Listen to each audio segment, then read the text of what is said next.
तो राधे राधे, जय श्री कृष्ण। भक्तों, गाय को खिला देना, ये एक चीज आपकी गरीबी दूर हो जाएगी। कब खिलाना है, वीडियो को पूरा देखिए। दोस्तों, जैसा कि आप सभी लोग जानते हैं कि 24 जनवरी 2026 शनिवार को पड़ रही है माघ महीने की शुक्ल पक्ष षष्ठी तिथि। और दोस्तों, यह वो तिथि है जो कि माघ महीने में शनिवार को पड़ रही है, तो इस दिन का महत्व और भी अधिक बढ़ जाता है। इस दिन आप लोगों को इस वाले उपाय को जरूर कर लेना है। अगर इस वाले उपाय को कर लिया तो आपको इस उपाय को करने के लिए काफी फल मिलेगा, जिसकी आपने कभी कल्पना भी नहीं करनी होगी। इसीलिए आप लोग इस वाले उपाय को एक बार जरूर कर लेना है, ताकि आप लोगों के हाथ से मौका ना जा सके और आपको इस उपाय को करने का फल मिल सके। भक्तों, यह उपाय पंडित जी ने अपनी अभी की ही श्री शिव महापुराण की कथा में बताया, जिस उपाय को आज हम आपको बहुत अच्छे से समझाने वाले हैं। इस उपाय को समझने के लिए आपको कोई और वीडियो को देखने की जरूरत नहीं पड़ेगी। तो चलिए भक्तों, उपाय को शुरू करते हैं। बहुत सारे लोगों ने इस उपाय को किया भी है और उनको इस उपाय को करने का फल भी जरूर मिला है। अगर आप लोग भी इस उपाय को करना चाहते हैं तो आप इस उपाय को पहले अच्छे से समझ लेना, सुन लेना, उसके बाद करना। आपको इस उपाय का फल जरूर मिलेगा और इस उपाय को कर लेने से आपके घर में चाहे किसी भी प्रकार की दुख और समस्या क्यों ना चल रही हो, आपको उसका कारण भी नहीं बताया कि भाई ये समस्या किस कारण से चल रही है, उसका कुछ भी कारण हो सकता है। जैसे पितृदोष हो सकता है या किसी भी तरह का मंगल दोष भी हो सकता है। तो इस दिन आप लोगों को यह वाला उपाय करेंगे। यह ऐसा उपाय है जिस उपाय को अगर किसी विशेष दिन पर किया जाए, वहीं उस विशेष दिन का जो है वह तो हमें मिलता ही मिलता है, पर हमने उस दिन पर इस उपाय को किया है तो हमें उससे भी बड़ा फल मिलता है और फल बहुत जल्द ही मिलता है, क्योंकि आप इस उपाय को बहुत ही बड़े और विशेष दिन पर कर रहे हो। तो चलिए उपाय के बारे में बात करते हैं, लेकिन उससे पहले आप लोगों को यह जानना आवश्यक है कि आखिर यह उपाय इस समय करना है, किसको करना है और कैसे करना है। तो चलिए हम आगे आपको वीडियो में एक एक करके बता देते हैं। लेकिन उससे पहले, अगर आप लोग हमारे चैनल पर पहली बार आए हैं या फिर मेरी आवाज आज पहली बार सुन रहे हैं, तो हमारे चैनल को सब्सक्राइब जरूर कर लेना और इसको काम को लाइक करके कमेंट बॉक्स में श्री शिवाय नमः, ओम नमः शिवाय जरूर टाइप कर देना। तो भक्तों, उपाय को हमें कैसे करना है, किसको करना है, किस समय करना है और कहां पर करना है, इस सारे सवालों के जवाब आपको इस वीडियो में मिल जाएंगे। क्या आपने कभी सोचा है कि छोटी सी गलती से पूरा जीवन बर्बाद क्यों हो जाता है? जिस दिन एक गलत निर्णय लिया उसी दिन से संघर्ष शुरू हो गया। उसी तरह यह भी सत्य है कि एक सही कर्म आपको राजा बना सकता है। चुपचाप गौ माता को चना और गुड़ खिलाना। लेकिन ध्यान रहे, चुपचाप मतलब दिखावा नहीं, कैमरा नहीं, शोर नहीं, किसी को बताना नहीं, क्योंकि जिस क्षण अहंकार आया उसी क्षण फल रुक गया। मेरी माताओं बहनों, अब आप सोच रहे होंगे कि चना और गुड़ ही क्यों? तो सुनो, चना शनि का प्रतीक है और गुड़ गुरु का, और जब शनि और गुरु एक साथ प्रसन्न हो जाते हैं तो दरिद्रता का नाश निश्चित होता है। और गौ माता के मुख से जब यह चना और गुड़ जाता है तो समझ लो कि आपके भाग्य का लेखा फिर से लिखा जा रहा है। लेकिन मेरी माताओं बहनों, जरा संभल कर सुनो, क्योंकि यहाँ एक छोटी सी चूक आपको उस फल से दूर कर सकती है जिसकी आप कल्पना भी नहीं कर सकते। बहुत लोग क्या करते हैं कि आधा मन से, आधी श्रद्धा से, आधा विश्वास लेकर ये उपाय करते हैं और फिर कहते हैं कि कुछ हुआ नहीं। अरे, जब विश्वास ही अधूरा था तो परिणाम पूरा कैसे होगा? इसीलिए मैं बार बार कहता हूं, डरना जरूरी है। डर इस बात का कि कहीं गलती ना हो, क्योंकि यह उपाय जितना शक्तिशाली है उतना ही संवेदनशील भी है। साफ वस्त्र पहनो, मन में किसी के लिए द्वेष ना रखो, और यदि रखो तो उस दिन क्षमा कर दो, क्योंकि अधूरा मन अधूरा फल देता है।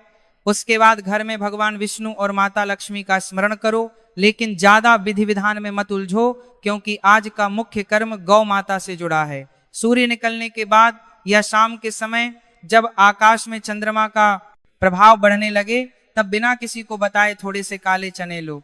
ध्यान रहे, उबले हुए नहीं, कच्चे सूखे चने, और साथ में शुद्ध गुड़ लो। कोई मिलावटी नहीं, वही गुड़ जो आप स्वयं खा सकते हो। अब मेरी माताओं बहनों, यहाँ रोककर एक बात समझ लो। अगर आपने इसमें कंजूसी की तो समझ लेना, आपने अपने भाग्य से भी कंजूसी कर ली। मात्रा ज्यादा नहीं चाहिए, लेकिन शुद्ध चाहिए। अब इन चनों और गुड़ को हाथ में लेकर मन ही मन यह संकल्प करो, हे गौ माता, हे 33 करोड़ देवी देवताओं को धारण करने वाली माता, मेरे जीवन की गरीबी, मेरे पूर्व जन्मों के दोष, मेरे पितरों का कर्ज और मेरे कर्मों की बाधा आप अपने मुख से ग्रहण कर लो। और जैसे ही आपने यह भावना रखी, उसी क्षण गौ माता के सामने यह चना और गुड़ रख दो और बिना पीछे देखे वहां से हट जाओ। पीछे मुड़कर मत देखना, क्योंकि पीछे मुड़ना संदेह का प्रतीक है और संदेह जहां आ गया वहां महाफल समाप्त। मेरी माताओं बहनों, अब आप सोच रहे होंगे कि इतना सा करने से क्या सच में कुछ होगा? तो सुनो, शास्त्रों में लिखा है कि सेवा 100 गुना फल देती है, और जब यह सेवा गौ माता को हो तो उसका फल 1000 गुना हो जाता है। लेकिन डर यहाँ का है कि अगर आपने उसी दिन किसी का अपमान कर दिया, किसी भूखे को भगा दिया या गाय को गलत तरीके से खिलाया, तो वही पुण्य पाप में बदल सकता है। इसलिए मैं आपको डराना चाहता हूं ताकि आप गलती ना करें, क्योंकि बहुत लोग इस उपाय के बाद भी गरीब रह जाते हैं और फिर कहते हैं कि यह सब झूठ है। नहीं झूठ, उपाय नहीं झूठ, आपकी भावना थी। मेरी माताओं बहनों, अब जरा ध्यान से सुनो। अगर आपके घर में रबार धन आता है और चला जाता है, मेहनत बहुत करते हो लेकिन परिणाम नहीं मिलता, कर्ज उतरता नहीं, बीमारी पीछा नहीं छोड़ती, तो समझ लेना कि पितृदोष सक्रिय है। और इस दिन गौ माता को चना और गुड़ खिलाने से पितरों को तृप्ति मिलती है, और जब पितर प्रसन्न होते हैं तो वंश का भाग्य बदल देते हैं। कई लोग रात को डरावने सपने देखते हैं, कई लोगों को लगता है कि कोई अदृश्य बाधा उन्हें आगे बढ़ने नहीं दे रही। यह सब संकेत हैं कि आपको यह उपाय करना ही चाहिए, नहीं तो यह बाधा और गहरी होती जाएगी। मेरी माताओं बहनों, डर इस बात का भी है कि अगर आपने इसे टाल दिया यह सोचकर कि अगली बार कर लेंगे, इसका योग हर बार एक जैसा नहीं होता। इस बार का योग विशेष है क्योंकि चंद्रमा और गुरु का प्रभाव धन वृद्धि का संकेत दे रहा है, और शनि का दंड भी उसी दिन शांत हो सकता है। अगर आपने गौ माता को चना और गुड़ श्रद्धा से खिला दिया तो शनि की 7.5 ढैया या महादशा का प्रभाव भी हल्का पड़ जाता है। लेकिन मेरी माताओं बहनों, याद रखना, अगर आपने उसी दिन गाय को सूखी चीज दे दी बिना भाव के या किसी को दिखाने के लिए दे दी, तो वही शनि और कठोर हो सकता है। इसलिए डर जरूरी है, क्योंकि यह डर आपको नियम में रखेगा।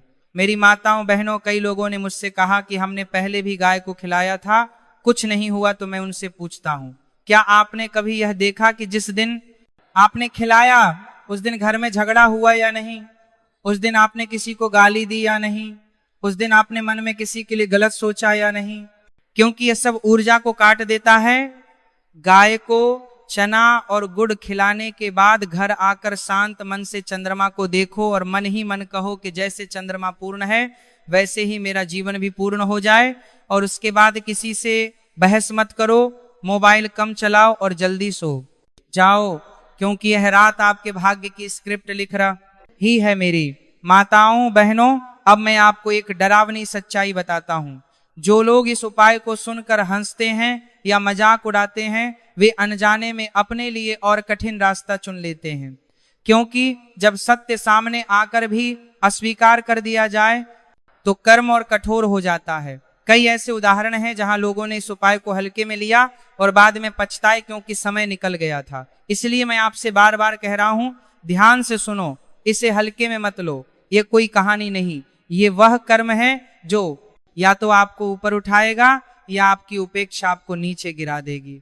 अंत में बस इतना ही कहूंगा, माता को चना और गुड़ खिलाओ, दिखावा मत करो, अहंकार मत लाओ, नियम मत तोड़ो, और फिर देखो कैसे 1 महीने के अंदर आपकी सोच बदलने लगेगी, रास्ते खुलने लगेंगे, लोग आपके काम आने लगेंगे, बैंक बैलेंस का डर कम होने लगेगा, और जो सबसे बड़ी बात है वह यह है कि आपके मन से डर हट जाएगा। और जब मन से डर हटता है तो गरीबी अपने आप रास्ता बदल लेती है। इसलिए मेरी माताओं बहनों, यह मत कहना कि बताया नहीं गया था, मैंने आपको सब बता दिया। अब करना या ना करना आपके हाथ में है।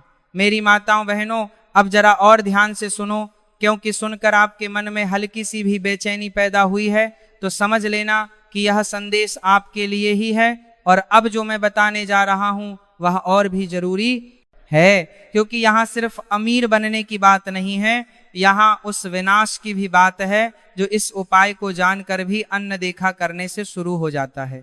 बहुत लोग कहते हैं कि हम तो ठीक हैं, हमें किसी उपाय की जरूरत नहीं, लेकिन वही लोग बाद में कहते हैं कि पता नहीं अचानक सब उल्टा कैसे हो गया, नौकरी छूट गई, व्यापार बैठ गया, पैसा आते ही चला गया, घर में बिना वजह कलह बढ़ गई, बच्चे हाथ से निकल गए, स्वास्थ्य गिरता चला गया, और तब समझ आता है कि सामने तब सामनेता है, जाली हाथी सामनेता है। कुछ तो था जो समय पर करना चाहिए था और नहीं किया। जो लोग केवल मांगते हैं और देते नहीं हैं, उन्हें यह रात खाली हाथ लौटा देती है, और कई बार खाली हाथ ही नहीं बल्कि खाली जीवन भी दे देती है। अगर आपने उसी समय गौ माता को चना और गुड़ खिलाकर अपने अहंकार को तोड़ दिया तो समझ लो आप बच गए। लेकिन अगर आपने इसे मजाक समझा या टाल दिया तो वही अहंकार धीरे धीरे आपको भीतर से खोखला कर देता है। जब ब्रह्मांड आपको अवसर देता है और आप उसे ठुकरा देते हो तो वह अगली बार अवसर नहीं, परीक्षा भेजता है, और परीक्षा में असफल होना बहुत महंगा पड़ता है, खासकर जब वह कर्म गौ माता से जुड़ा हो, क्योंकि गौ माता केवल पशु नहीं है, वह चलती फिरती तपस्या है। उनके मुख में गया हुआ एक दाना भी खाली नहीं जाता, लेकिन वही दाना अगर अहंकार से दिया गया तो उल्टा भी पड़ सकता है। इसलिए मैंने कहा था चुपचाप देना बिना किसी को बताए, क्योंकि दिखावा श्राप बन जाता है। मेरी माताओं बहनों, अब यह भी समझ लो कि चना और गुड़ कोई साधारण चीज नहीं है। चना श्रम का प्रतीक है और गुड़ मिठास का, और जीवन में वही आगे बढ़ता है जो श्रम करता है और फिर भी मीठा बना रहता है। लेकिन जो केवल मेहनत करे और कड़वाहट पाल ले वह टूट जाता है, और जो केवल मीठा बोले और मेहनत ना करे वह भी खाली रह जाता है। इसीलिए यह दोनों एक साथ गौ माता को दिए जाते हैं ताकि आपके जीवन में संतुलन आए, और संतुलन ही धन का असली रहस्य है। लेकिन डर यहाँ है कि अगर आपने यह संतुलन नहीं सीखा तो धन आया भी तो टिकेगा नहीं। इसलिए कई लोग कहते हैं कि हमारे पास पैसा आता है लेकिन रुकता नहीं, क्योंकि उन्होंने कभी गौ माता के माध्यम से संतुलन नहीं सीखा। इसलिए मैं आपको चेतावनी दे रहा हूं कि इस दिन संयम रखो, वाणी में भी कर्म में भी। मेरी माताओं बहनों, बहुत लोग पूछते हैं अगर हमने यह उपाय कर लिया तो क्या सच में 1 महीने में बदलाव दिखेगा? तो सुनो, बदलाव हमेशा बाहर नहीं भीतर से शुरू होता है। पहले आपके भीतर का डर कम होगा, फिर आपके भीतर का आत्मविश्वास बढ़ेगा, फिर लोग आपकी ओर आकर्षित होंगे, फिर अवसर आएंगे, और जब अवसर आएंगे तो आप उन्हें पहचान पाओगे, क्योंकि गौ माता ने आपके विवेक को जागृत कर दिया होगा। लेकिन जो लोग यह उपाय नहीं करते, उनके पास अवसर आता भी है तो वे पहचान नहीं पाते, और बाद में कहते हैं कि किस्मत खराब है। नहीं, किस्मत खराब नहीं, विवेक सोया हुआ था, और विवेक को जगाने का सबसे सरल माध्यम गौ सेवा है। विशेषकर इस रात चना और गुड़ के साथ मेरी माताओं बहनों, अब एक और डरावनी बात सुनो। कई लोग इस उपाय को करते तो हैं लेकिन नियम तोड़ देते हैं। जैसे किसी को बता देना, फोटो खींच लेना, वीडियो बनाना या सोशल मीडिया पर डाल देना, और फिर कहते हैं कि फल क्यों नहीं मिला, क्योंकि जिस क्षण आपने प्रचार किया उसी क्षण आपने पुण्य को अहंकार में बदल दिया, और अहंकार का फल हमेशा पतन होता है। इसलिए मैंने कहा था चुपचाप देना, क्योंकि जो सच में शक्तिशाली कर्म होते हैं वे मौन में ही होते हैं, शोर में नहीं। मेरी माताओं बहनों, इस रात एक और बात का विशेष ध्यान रखना है कि गाय को चना और गुड़ देने के बाद तुरंत घर आकर झूठ मत बोलना, किसी को धोखा मत देना, क्योंकि यह रात सत्य की होती है। और इस रात बोला गया झूठ लंबे समय तक पीछा करता है। कई लोग बिना वजह कोर्ट कचहरी में फंस जाते हैं, बिना वजह बदनामी झेलते हैं। यह सब उसी रात की गई छोटी छोटी असावधानियों का परिणाम होता है। इसलिए डर जरूरी है ताकि आप सावधान रहे। अब आप सोच रहे होंगे कि इतना सब कैसे याद रखें, तो बस एक बात याद रखो, उस दिन खुद को छोटा रखो और हर जीव को बड़ा समझो। यही भाव आपको बचा लेगा। मेरी माताओं बहनों, मैं जानता हूं कि यह बातें सुनकर कुछ लोग डर जाएंगे, कुछ लोग कहेंगे कि यह ज्यादा हो गया, लेकिन जो सच है वह अक्सर डरावना ही होता है, क्योंकि सच आपको आपकी जिम्मेदारी याद दिलाता है। और जिम्मेदारी उठाना आसान नहीं होता, लेकिन जो उठाता है वही आगे बढ़ता है। मेरी माताओं बहनों, अब अंतिम चेतावनी यह है कि अगर आपने यह उपाय किया और उसके बाद भी लगातार गलत कर्म करते रहे तो फल धीमा हो जाएगा, क्योंकि गौ माता मार्ग दिखाती है, मंजिल तक चलना आपको ही पड़ता है। इसलिए इस उपाय के बाद अपने कर्म भी सुधारो नहीं तो यह सोचकर मत बैठ जाना कि अब सब अपने आप हो जाएगा। नहीं, अब आपकी परीक्षा शुरू होगी कि क्या आप उस कृपा के योग्य हो या नहीं। और जो योग्य सिद्ध होता है वही सच में अमीर बनता है, सिर्फ पैसे से नहीं बल्कि सम्मान से, शांति से और स्थिरता से। इसीलिए मेरी माताओं बहनों, डर को अपने भीतर जगह दो ताकि गलती ना हो, और इस संदेश को हल्के में मत लो, क्योंकि जो हल्के में लेते हैं उन्हें जीवन भारी पड़ जाता है। अब आगे मैं बताऊंगा कि इस उपाय के बाद कौन सी एक गलती सबसे ज्यादा लोगों को बर्बाद करती है। इसलिए जुड़े रहो, ध्यान से सुनो, क्योंकि यहाँ एक शब्द भी छूटा तो पूरा अर्थ बदल सकता है। मेरी माताओं बहनों, अब जो मैं बताने जा रहा हूं वह सिर्फ चेतावनी नहीं है, ये वह आखिरी संकेत है जिसे नजरअंदाज करने के बाद इंसान यह भी नहीं समझ पाता कि उसका पतन कहां से शुरू हुआ। और यहीं पर सबसे ज्यादा लोग गलती करते हैं, क्योंकि उन्हें लगता है कि हमने तो गौ माता को चना और गुड़ खिला दिया, अब सब अपने आप ठीक हो जाएगा। लेकिन नहीं मेरी माताओं बहनों, यही सोच सबसे बड़ा जाल है, और यही जाल इंसान को धीरे धीरे अंदर से तोड़ देता है।